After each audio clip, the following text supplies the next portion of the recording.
कोणाला अजून काही प्रश्न विचारायचे तर विचारा.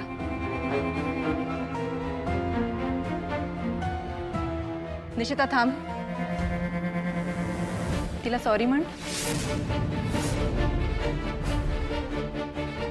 कौशिकी ताई मी सॉरी हिला. ऑफकोर्स. तुला जे प्रश्न पडले होते त्या सगळ्याची उत्तरं तिने दिली आहेत, राईट?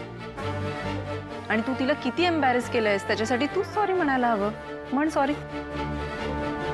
पटकन म्हण पटकन, नाहीतर केदार कॉल कर. सॉरी.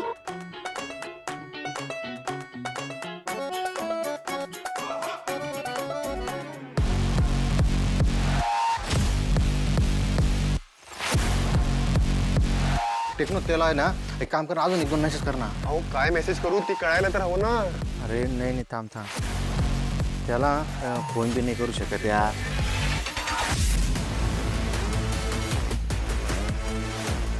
हे are you there? I am coming in 5 minutes. तू माझ्यावर रागवलायस का? बघतोय का तो मेसेज? काहीच रिप्लाय करत नाहीये कमांडर. वाटतं ना तू खूप वैतागला आणि निघालाय तिकडून. हा खरंच खांडेकर हाऊसच्या डिरेक्शनने चाललाय. शिट यार. अरे ती रेवाबाई तिथेच आहे अजून. बॉस रेवा, माझ्या घरच्यांच्या वतीने मी सुद्धा तुझी माफी मागते. We are extremely sorry for what we have behaved. It's very embarrassing, I know. नाही ma'am, I am also extremely sorry. मी जरा जास्ती बोलले का? नाही नाही, तू जे बोललीस ते अगदी योग्य बोललीस रेवा. मी माझ्या कुटुंबाला समजावून सांगू शकले नाही and that is my fault. एखाद्या स्त्रीने दुसऱ्या स्त्रीच्या चारित्र्यावर शंका घेणं हे चुकीचं आहे आणि त्याचे परिणाम एका स्त्रीच्या आयुष्यावर काय होतात ह्याचा विचार कोणीही करू शकत नाही आणि लोक तर विचारच करत नाहीत. पण आज तू जे बोललीस आणि तू जे ऐकवलंस ना ते अगदी योग्य केलंस. इनफॅक्ट सगळ्या मुलींनी अशा खंबीरपणे कुठल्याही सिच्युएशनला तोंड देणं शिकलं पाहिजे. कारण जेव्हा आपल्या चारित्र्यावर बोट उचललं जातं तेव्हा त्याच्या विरोधात आवाज उठवायलाच हवा. दुसरं कोणीही आपल्या चारित्र्याबद्दल काहीही बोलू शकत नाही. So what you have done is absolutely correct. Absolutely right. पण तुम्हाला म्हणून सांगते मॅम, केदारला मी खूप वर्षांपासून ओळखते आणि आमची मैत्री खूप छान आहे आणि ही अशीच कायम राहणार. I am very sure and I can see it. जर केदारला कधीही तुझी मदत लागली तर तू खंबीरपणे त्याच्या पाठीशी उभी राहशील ही खात्री आहे मला. ही इज व्हेरी लकी. लकी तर तो आहे कारण त्याच्याकडे तारिणीसारखी सुंदर आणि हुशार बायको पण आहे जी त्याला खूप जीव लावते. म्हणजे अशा मुली खूप रेअर असतात ना, म्हणून म्हणलं काय, जी त्याच्यावरती खूप विश्वास ठेवते. I know. पण त्याला तुझ्यासारखी समजूतदार मैत्रीणही मिळाली आणि मला असं वाटतं मला सुद्धा अशा मैत्रिणीची गरज आहे. So if you all don't mind I would love to be friends with you. अरे नेकी और पुछपुछ. चालेल की चालेल काय.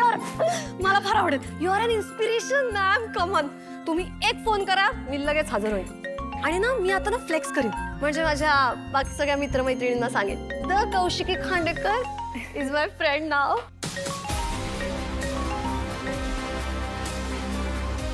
हा बोल. हॅलो बॉस, युवराज निघाला आणि तो खांडेकर हाऊस कडेच येतोय. तुम्ही एक काम करा, लवकरात लवकर रेवा मॅमला तिकडनं निघायला सांगा प्लीज प्लीज. तो 5 मिनिटात पोहोचेल आता तिकडनं. Be quick boss, be quick. आपल्याला काही ना काहीतरी मुवमेंट करावी लागेल. Be quick. बरं, मला असं वाटतं आता ह्यांच्या निमित्ताने तू भेटलीच आहेस तर जेवून घे प्लीज. कम. तुला भूक लागली असेल ना? हो. थँक्यू. You are welcome. बरं मला सांग तू काय जेवणार आहेस? नाही म्हणजे सगळं. ती जेवू नाही शकत. तिचा आज उपवास आहे. तुझा उपवास आहे? हो. आणि उशीर पण होतोय ना रेवा. तुला अनाथ आश्रमात जायचंय. आम्ही दोघंही तिथे नाहीये, तूही तिथे नाहीयेस. तिथे गरज लागेल ना म्हणून. अरे पण अगं असं काय करतेस? तिकडे जाणं खूप गरजेचं आहे. तू निघ. बरं ठीक आहे. तिला जेवता येणार नसेल तर ती चहा पिऊन जाईल. बरोबर आहे. चहाला नाही कसं म्हणणार.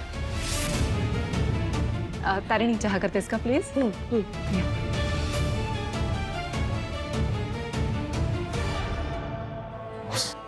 काय सर?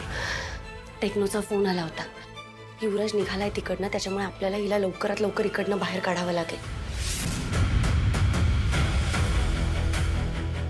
टेक्नो काहीतरी कर. अरे त्याला मॅसेज पाठवा अजून. वाटलं तिच्या आवाजात फोनवर बोल, पण थांबव त्याला तिथे. अहो कमांडर 40 मेसेज करून झालोय, तो एकही मेसेज बघत नाहीये. वैतागला आणि निघालाय वाटतं तो तिकडून.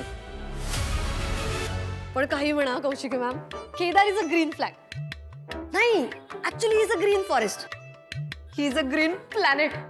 म्हणजे एखाद्या मुलीला जे काही हवं असतं ना, त्या सगळ्या गोष्टी केदारमध्ये. I know, he is very sweet. Yeah and beautiful home. Thank you so much. पण तू आलीस ते खूप बरं झालं.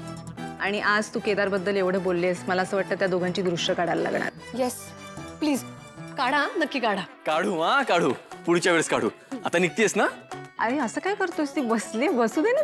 नाही ताई, तुला माहिती नाहीये, ही एकदा सुरू झाली ना की थांबतच नाही. अरे निघतेस असं ना? काय करतोस? एवढं कौतुक करत असतो ताईचं. मला बोलू दे ना त्यांच्याशी. अगं तेच म्हणतोय, तू नेक्स्ट टाइम ये ना, परत ये, परत गप्पा मार. पण आता निघ.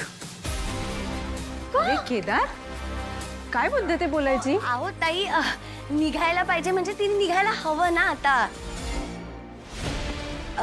अगं असं काय करतेस?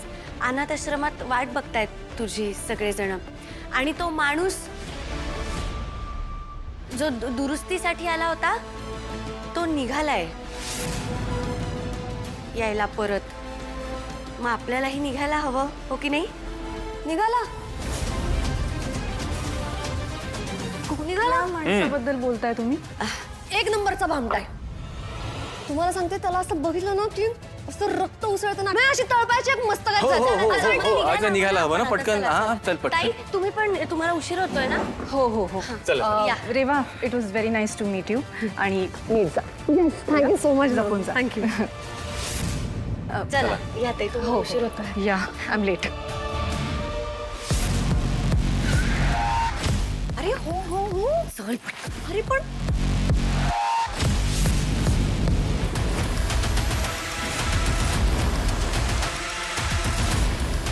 युवराज,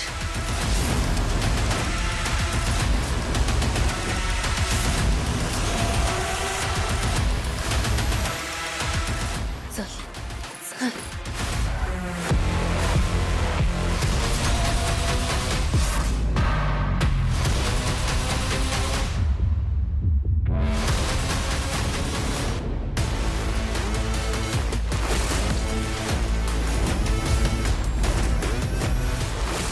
तू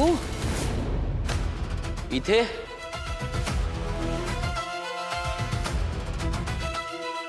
ए हेल्पर, तुझ्याशी बोलतोय. इथे काय करतोयस? मला वाटलं आतापर्यंत गेला असशील वनवासाला. याची गर्लफ्रेंड आली होती की नाही घरी?